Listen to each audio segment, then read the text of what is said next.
Nananawagan si Representative Jude Asidri, Chair ng House Committee on Higher and Technical Education sa Senado na agarang aprubahan nito ang Bagong Balikbayan Act.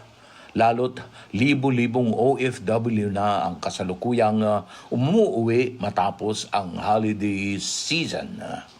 Ang panawagan ay ipinarating ni Asidre kay Senate President Vicente Tito Soto III upang mabilisang maipasa ang panukalang nakatutok sa proteksyon at reintegration ng mga nagbabalikbayan na manggagawang Pilipino. Ang House Bill 6643 o Bagong Balikbayan Act na prinsipal na iniakda ni dating Speaker Ferdinand Martin G. Romualdez at kamakailan lamang ay inaprobahan ng Kamara de Representantes ay nai-transmit na sa Senado.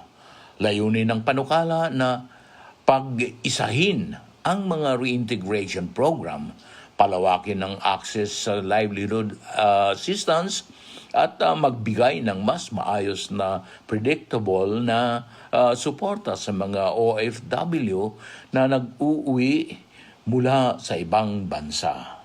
Binigyang diin ni Asidri na ang agarang aksyon ng Senado ay magpapakita ng malinaw na mensahe na handa ang Kongreso na tugunan ang sakripisyo ng mga OFW sa pamamagitan ng konkretong reforma. Bahagi rin ito ng legislative push ni Romualdez upang siguruhin ang long-term protection at reintegration support para sa mga kababayang gumawa ng ibayong pagsasakripisyo sa ibayong dagat.